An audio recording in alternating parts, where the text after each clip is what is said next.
करवा चौथ की कथा। बहुत समय पहले की बात है। एक साहूकार के 7 बेटे और उनकी एक बहन करवा थी। सभी सातों भाई अपनी बहन से बहुत प्यार करते थे, यहाँ तक कि वे पहले उसे खाना खिलाते और बाद में स्वयं खाते थे। एक बार उनकी बहन ससुराल से मायके आई हुई थी। शाम को भाई जब अपना व्यापार व्यवसाय बंद करके घर आए तो देखा कि उनकी बहन बहुत व्याकुल थी। सभी भाई खाना खाने बैठे और अपनी बहन से भी खाने का आग्रह करने लगे, लेकिन बहन ने बताया कि उसका आज करवा चौथ का निर्जल व्रत है और वह खाना सिर्फ चंद्रमा को देखकर उसे अर्घ्य देकर ही खा सकती है। चूंकि चंद्रमा अभी तक नहीं निकला है, इसलिए वह भूख प्यास से व्याकुल हो उठी है। सबसे छोटे भाई से अपनी बहन की हालत देखी नहीं जाती और वह दूर पीपल के पेड़ पर एक दीपक जलाकर चलनी की ओट में रख देता है। दूर से देखने पर ऐसा प्रतीत होता है कि जैसे चतुर्थी का चांद उदित हो रहा हो। इसके बाद भाई अपनी बहन को बताता है कि चांद निकल आया है, तुम उसे अर्घ देने के बाद भोजन कर सकती हो।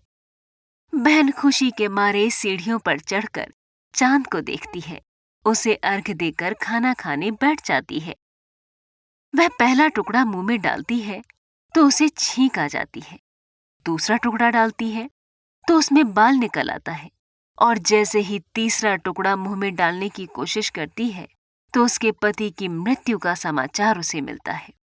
वह बौखला जाती है। उसकी भाभी उसे सच्चाई से अवगत कराती है कि उसके साथ ऐसा क्यों हुआ। करवा चौथ का व्रत गलत तरीके से टूटने के कारण देवता उससे नाराज हो गए हैं और उन्होंने ऐसा किया है। सच्चाई जानने के बाद करवा निश्चय करती है कि वह अपने पति का अंतिम संस्कार नहीं होने देगी और अपने सतीत्व से उन्हें पुनर्जीवन दिलाकर रहेगी। वह पूरे 1 साल तक अपने पति के शव के पास बैठी रहती है, उसकी देखभाल करती है। उसके ऊपर उगने वाली सुईनुमा घास को वह एकत्रित करती जाती है। 1 साल बाद फिर करवा चौथ का दिन आता है। उसकी सभी भाभियां करवा चौथ का व्रत रखती हैं। जब भाभियां उससे आशीर्वाद लेने आती हैं, तो वह प्रत्येक भाभी से यम सुई ले लो, प्रिय सुई दे दो, मुझे भी अपनी जैसी सुहागिन बना दो, ऐसा आग्रह करती है। लेकिन हर बार भाभी उसे अगली भाभी से आग्रह करने का कहकर चली जाती है। इस प्रकार जब छठे नंबर की भाभी आती है तो करवा उससे भी यही बात दोहराती है।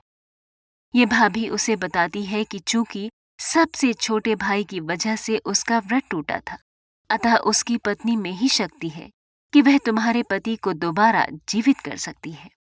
इसलिए जब वह आए तो तुम उसे पकड़ लेना और जब तक वह तुम्हारे पति को जिंदा न कर दे उसे नहीं छोड़ना। ऐसा कहकर वह चली जाती है। सबसे अंत में छोटी भाभी आती है। करवा उनसे भी सुहागिन बनने का आग्रह करती है, लेकिन वह टाल मटोली करने लगती है। इसे देख करवा उन्हें जोर से पकड़ लेती है और अपने सुहाग को जिंदा करने के लिए कहती है। भाभी उससे छुड़ाने के लिए नोचती है, खसूटती है, लेकिन करवा नहीं छोड़ती है। अंत में उसकी तपस्या को देखकर भाभी पसीज जाती है और अपनी छोटी अंगुली को चीरकर उसमें से अमृत उसके पति के मुंह में डाल देती है। करवा का पति तुरंत श्री गणेश कहता हुआ उठ बैठता है। इस प्रकार प्रभु कृपा से उसकी छोटी भाभी के माध्यम से करवा को अपना सुहाग वापस मिल जाता है।